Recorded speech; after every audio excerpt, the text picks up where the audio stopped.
میں نے 4 آدمی شام کے وقت یہاں چھپا دیے تھے۔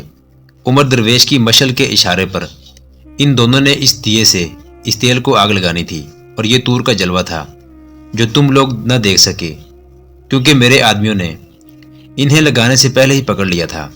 یہ 3 تھے، ایک آدمی نے کہا۔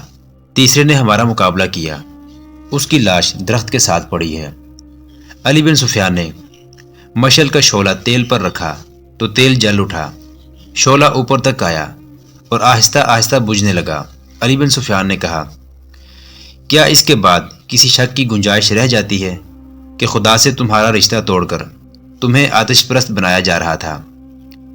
اس نے ان 2 آدمیوں سے جو رسیوں سے بندھے ہوئے تھے پوچھا، کیا میں جھوٹ کہہ رہا ہوں؟ مجھے بخش دو، ایک نے خوفزدہ آواز میں کہا۔ تم نے جو کہا سچ کہا ہے۔ کیا تم اسی علاقے کے مسلمان نہیں ہو؟ ہاں، دونوں نے سر ہلائے۔ کیا تمہیں صلیبیوں اور سورانی کفار نے اس کام کی تربیت نہیں دی؟ انہوں نے ہی دی ہے۔ اور تم اپنی قوم کو دھوکہ دینے اور اپنے مذہب کو تباہ کرنے کا انعام نہیں لیتے؟ ہاں، ایک نے جواب دیا، ہم اس کا انعام لیتے ہیں۔ ہمیں بخش دو، دوسرے نے کہا، ہم اپنی قوم کے لیے جانیں قربان کر دیں گے۔ پیچھے سے ایک جوشیلے مسلمان نے اتنی تیزی سے تلوار کے 2 وار کیے کہ دونوں کے سر جسموں سے جدا ہو کر گر پڑے۔ اگر میں قاتل ہوں تو مجھے قتل کر دیا جائے، تلوار چلانے والے نے تلوار لوگوں کے آگے پھینک کر کہا۔ خدا کی قسم، یہ شخص قاتل نہیں ہے، امام نے کہا۔ یہ قتل جائز تھا، ایک شور اٹھا۔ عمر درویش نے سحر کے آغاز میں گھوڑے روکے، چھاپہ ماروں اور عاشی سے کہا کہ ذرا آرام کر لیں۔ گھوڑوں کو بھی آرام دینا ضروری تھا۔ دارالحکومت کی طرف جانے والا جاسوس آدمی رات تک چلا اور ایک جگہ آرام کرنے رک گیا۔ اسے معلوم نہیں تھا کہ عمر درویش آگے آگے جا رہا ہے۔ وہ لیٹا اور سو گیا۔ صبح طلوع ہوتے ہی عمر درویش نے اپنے قافلے کو گھوڑوں پر سوار کیا اور روانہ ہو گیا۔ وہ فوجی تھا، چھاپا مار بھی سختیاں برداشت کرنے کے عادی تھے۔ عاشی لڑکی تھی جو محلات میں رہنے کی عادی تھی۔ اسے ٹریننگ تو ملی تھی، لیکن اس کی زندگی عیش و عشرت میں گزر رہی تھی۔ عاشی، عمر درویش نے اسے دوڑتے گھوڑے سے کہا، تمہارا چہرہ اتر گیا ہے، تم شب بیداری کی بھی عادی نہیں، میرے گھوڑے پر آ جاؤ۔ عاشی مسکرائی، اس کی آنکھیں بند ہو رہی تھی۔ عمر درویش نے اسے ایک بار پھر کہا کہ وہ اپنا گھوڑا چھوڑ دے۔ عاشی نے انکار میں سر ہلایا۔ گھوڑے دوڑے جا رہے تھے۔ کچھ دور آگے جا کر ایک چھاپا مار نے عمر درویش سے کہا، لڑکی اونگ رہی ہے، گر پڑے گی۔ عمر درویش نے اپنا گھوڑا عاشی کے قریب کیا اور باگیں کھینچ لی۔ عاشی بیدار ہو گئی۔ عمر درویش نے اسے کہا کہ وہ اس کے آگے سوار ہو جائے۔ میں سہارا نہیں لینا چاہتی، عاشی نے کہا۔ سہارا دوں گی، مجھے اپنا عہد پورا کرنا ہے۔ مجھے اپنے ماں باپ کے قتل کا اور اپنی عصمت کا انتقام لینا ہے۔ میں جاگنے کی کوشش کر رہی ہوں۔ گھوڑے چلے۔ بہت آگے جا کر عاشی نیند پر قابو نہ پا سکی۔ عمر درویش اس کے قریب تھا۔ اگر وہ دیکھ نہ لیتا تو عاشی گر پڑتی۔ اس نے گھوڑے روک کر عاشی سے کوئی بات کیے بغیر اسے کمر سے پکڑا اور اپنے گھوڑے پر آگے بٹھا لیا۔ ایک چھاپا مار نے عاشی کے گھوڑے کی باگیں اپنی زین کے ساتھ باندھ لیں اور گھوڑے دوڑ پڑے۔ عاشی نے سر عمر درویش کے سینے پر پھینک دیا اور گہری نیند سو گئی۔ اس کے کھلے بال عمر درویش کے چہرے پر پڑنے لگے۔ ایسے ملائم اور ریشمی بالوں کے لمس سے وہ آشنا نہیں تھا، مگر ان بالوں نے اس پر وہ اثر نہ کیا جو ایک جوان مرد پر ہونا چاہیے تھا۔ اسے عاشی کی باتیں یاد آنے لگیں۔ تمہاری آغوش میں مجھے اپنے ماں باپ کی آغوش کا سرور آیا تھا، عاشی نے اسے اس صحرا میں چند راتیں پہلے کہا تھا۔ مجھے تو یہ بھی یاد نہیں تھا کہ میرے بھی ماں باپ تھے۔ تم نے میرا ماضی میرے آگے رکھ دیا ہے۔ پھر عمر درویش کو یوں محسوس ہونے لگا جیسے ہوا کے زناٹوں سے اسے عاشی کی سرگوشیاں سنائی دے رہی ہوں۔ مجھے اپنے ساتھ لے چلو، میں مسلمان کی بیٹی ہوں، مجھے صلیبیوں کے حوالے نہ کر دینا۔ خون خون، مجھے خون نظر آ رہا ہے۔ یہ میرے باپ کا خون ہے، یہ میری ماں کا خون ہے۔ دونوں خون مل کر بیت المقدس کی ریت میں جذب ہو گئے ہیں۔ عمر درویش، تمہاری رگوں میں ہاشم درویش کا خون دوڑ رہا ہے۔ تمہیں اس لہو کا خراج وصول کرنا ہے جو بیت المقدس کی ریت میں جذب ہو گیا تھا۔ تمہیں فلسطین کی آبرو پکار رہی ہے۔ قبلہ اول کو دل سے اتار نہ دینا ہاشم کے بیٹے۔ چھاپا ماروں نے دیکھا کہ عمر درویش نے گھوڑے کو ایڑ لگا دی تھی۔ چھاپا ماروں کو بھی اپنے گھوڑوں کی رفتار تیز کرنی پڑی۔ عاشی کے بال اور زیادہ بکھر کر ہوا کے زناٹوں سے اس کے چہرے پر اڑنے لگے۔ عمر درویش ایک چھاپا مار نے گھوڑا اس کے قریب کر کے کہا، گھوڑے کسی چوکی سے بدلنے کی تو امید نہیں، گھوڑے کو اس طرح نہ مارو، ذرا آہستہ، ذرا آہستہ۔ عمر درویش نے چھاپا مار کی طرف دیکھا اور مسکرا دیا۔ اس نے گھوڑے کی رفتار ذرا کم کر دی اور بولا، خدائے ذوالجلال ہمارے ساتھ ہے، گھوڑے تھکیں گے نہیں۔ اس کی آواز سے عاشی کی آنکھ کھل گئی۔ اس نے گھبرا کر پوچھا، میں کتنی دیر سوئی رہی، میرا گھوڑا کہاں ہے؟ تم تو سو گئی تھی، عمر درویش نے کہا، لیکن میرے ایمان کی جو رگ سوئی ہوئی تھی وہ جاگ اٹھی ہے۔ اٹھو، اپنے گھوڑے پر سوار ہو جاؤ، ہم شام تک منزل پر پہنچ جائیں گے۔ علی بن سفیان اسی گاؤں میں چلا گیا تھا جسے مسلمانوں نے اپنی زمین دوز سرگرمیوں کا مرکز بنا رکھا تھا۔ اس نے اپنے چھاپا ماروں اور جاسوسوں کے سپرد یہ کام کیا کہ تمام علاقے میں پھیل کر عمر درویش کی شعبدہ بازیوں کی حقیقت بتا دیں۔ اس نے وہاں کے لیڈروں کو بتایا کہ وہ لوگوں کو تیار کر لیں۔ یہ علاقہ بہرحال سوڈان کا تھا، جہاں مسلمانوں کو منمانی کرنے کی اجازت نہیں تھی۔ سوڈانی فوج حملہ کرنے کا حق رکھتی تھی۔ مسلمانوں نے اپنے علاقے میں اپنا قانون رائج کر رکھا تھا۔ انہوں نے جن جاسوسوں کو گرفتار کیا تھا انہیں اپنے بنائے ہوئے قید خانے میں ڈال دیا تھا۔ انہیں سزا دینی تھی جو سوڈانی قانون کے مطابق جرم تھا۔ ان مجرموں نے جو کچھ کیا سوڈانی حکومت کی بہتری کے لیے کیا تھا۔ علی بن سفیان نے خطرہ مول لیا تھا۔ اس نے چھاپا ماروں کی 2 پارٹیاں تیار کر لیں۔ قید خانے میں اسحاق کو ایک اچھے کمرے میں رکھا گیا تھا۔ اسے نہایت اچھا کھانا باعزت طریقے سے دیا جاتا تھا۔ وہ اچھی طرح سمجھتا تھا کہ اس کے ساتھ اچھا سلوک کیوں ہو رہا ہے۔ عمر درویش اسے اپنی پوری سکیم بتا کر گیا تھا۔ اسحاق تنہائی میں بیٹھا اسی کے متعلق سوچتا رہتا تھا۔ اسے 2 خطرے نظر آ رہے تھے۔ ایک یہ کہ عمر درویش نے قید خانے کی اذیتوں سے تنگ آ کر سوڈانیوں کے ہاتھوں میں کھیلنا شروع کر دیا ہوگا۔ دوسرا خطرہ یہ کہ عمر درویش کہیں اپنے ہی منصوبے کی نظر نہ ہو گیا ہو۔ اسحاق اپنے فرار کے متعلق بھی سوچتا رہتا تھا، لیکن اسے کوئی صورت نظر نہیں آتی تھی۔ سوڈانیوں کے لیے وہ قیمتی قیدی تھا جس پر انہوں نے اضافی پہرے لگا رکھے تھے۔ جب سے عمر درویش اس سے الگ ہوا تھا اسے کسی نے نہیں کہا تھا کہ وہ اپنی قوم کو سوڈان کا وفادار بنائے۔ سوڈانی سالار جو اس کے پیچھے پڑا رہتا تھا اس کے سامنے بھی نہیں آیا تھا۔ سورج غروب ہو چکا تھا۔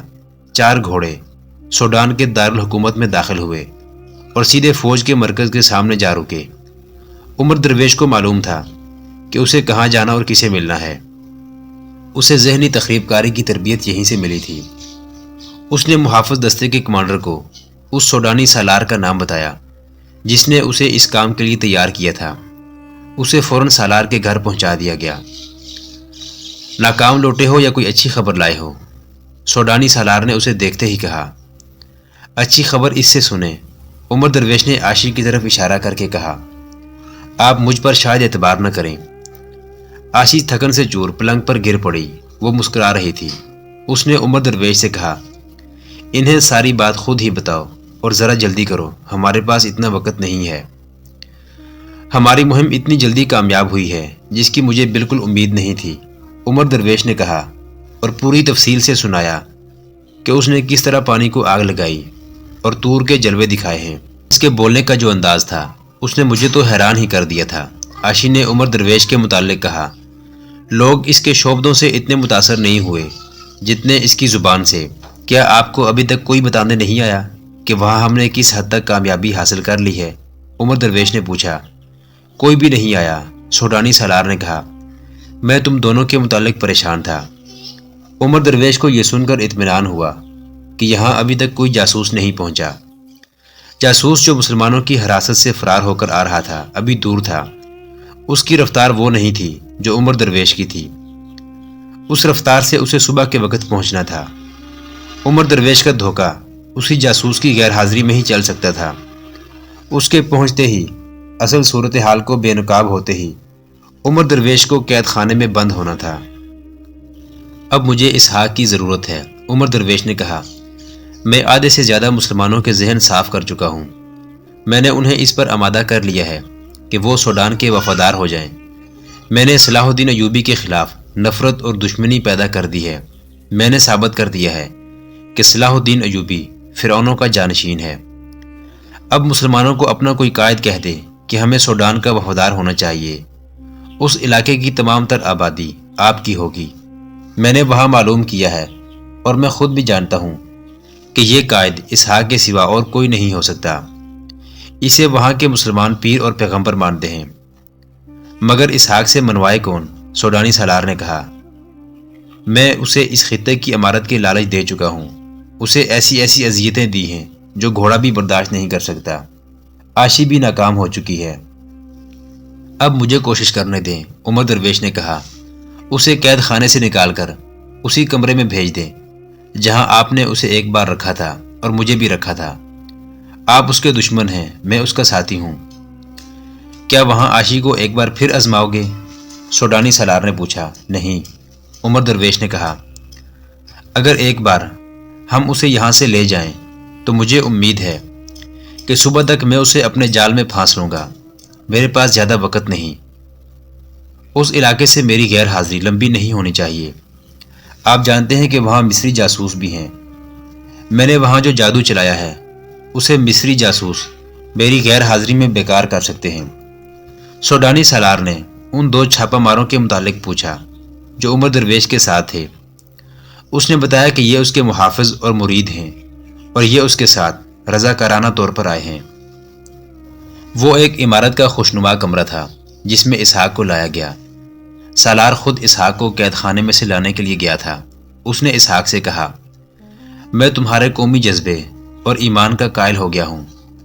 تمہارا ایک دوست عمر درویش تم سے ملنے کا خواہش مند ہے۔ میں چاہتا ہوں کہ تمہاری ملاقات اچھے ماحول میں ہو۔ مجھے قید خانے سے زیادہ غلیظ اور جہنمی ماحول اور تمہارے محلات سے زیادہ دلفریب ماحول اپنی راہ سے ہٹا نہیں سکتے۔ اسحاق نے کہا، مجھے تہ خانے میں لے چلو یا بالا خانے میں اپنا ایمان نہیں بیچوں گا۔ سوڈانی سالار ہنس پڑا اور اسے اس کمرے میں لے گیا جہاں عمر درویش اس کے انتظار میں موجود تھا۔ سوڈانی سالار بھی کمرے میں رہا۔ تمہارا چہرہ بتا رہا ہے کہ تم نے ان کافروں کے ہاتھ اپنا ایمان بیچ ڈالا ہے، اسحاق نے عمر درویش سے کہا۔ تمہارے چہرے کی رونق اور آنکھوں کی چمک بتا رہی ہے کہ تم بہت دنوں سے قید خانے سے باہر گھوم پھر رہے ہو۔ مجھ سے کیوں ملنا چاہتے ہو؟ میں تمہارے چہرے پر بھی یہی رونق اور آنکھوں میں یہی چمک دیکھنا چاہتا ہوں جو تم میرے چہرے پر اور آنکھوں میں دیکھ رہے ہو، عمر درویش نے کہا۔ ذرا مجھے مہلت دو، ذرا سی دیر کے لیے اپنا دل اور اپنا ذہن مجھے دے دو، تحمل اور اطمینان سے میری بات سنو۔ سوڈانی سالار پاس کھڑا تھا، وہ خطرہ مول نہیں لینا چاہتا تھا۔ اسحاق اس کا نہایت اہم قیدی تھا اور عمر درویش بھی قیدی ہی تھا۔ یہ عمر درویش کا دھوکہ بھی ہو سکتا تھا۔ وہ ان دونوں کو ایک ایسے کمرے میں آزاد نہیں چھوڑ سکتا تھا جو قید خانے کا کمرہ نہیں تھا۔ اس نے 4 سنتریوں کا انتظام کر دیا تھا، 2 کمرے کے سامنے کھڑے تھے اور 2 پچھلے دروازے کے سامنے۔ برچھیوں اور تلواروں کے علاوہ انہیں تیر و کمان بھی دیے گئے تھے تاکہ فرار کی کوشش کامیاب نہ ہو سکے۔ عمر درویش چاہتا تھا کہ سالار وہاں سے چلا جائے، مگر سالار وہاں سے ٹلتا نظر نہیں آ رہا تھا۔ اس کی موجودگی میں عمر درویش اسحاق کو بتا نہیں سکتا تھا کہ اس کا منصوبہ کیا ہے۔ عاشق کو سوڈانی سالار نے نہانے دھونے اور آرام کے لیے اس عمارت کے ایک کمرے میں بھیج دیا تھا۔ وہ سوڈانی سالار کو اس کمرے سے لے جا سکتی تھی، مگر اس کے ادھر آنے کا کوئی امکان نہیں تھا۔ سوڈانی سالار الگ ہو کر بیٹھ گیا۔ وہ جاسوس جو صحیح صورتحال بتانے آ رہا تھا شہر سے تھوڑی ہی دور رہ گیا تھا۔ وقت تیزی سے گزر رہا تھا۔ عمر درویش کے دونوں چھاپہ مار اسی عمارت کے ایک برآمدے میں عمر درویش کے اشارے کا انتظار کر رہے تھے۔ کچھ دیر بعد عاشی باہر آئی۔ وہ نہا دھو کر کپڑے بدل کر آئی تھی۔ اس کا حسن نکھر آیا تھا، چہرے سے سفر کی تھکن بھی دھل گئی تھی۔ وہ چھاپہ ماروں کے پاس جا رکی۔ محترم ناظرین، سلطان صلاح الدین ایوبی کی تاریخ پر مشتمل سیریز دیکھنے کے لیے چینل کو سبسکرائب ضرور کر لیں۔ گزشتہ اقساط دیکھنے کے لیے چینل پر پلے لسٹ کا وزٹ کریں۔ ویڈیو کو لائک اور شیئر ضرور کیجیے۔ آج کی قسط کے بارے میں کمنٹ باکس میں اپنی رائے سے آغاز ضرور کریں۔ اللہ آپ کا حامی و ناصر ہو۔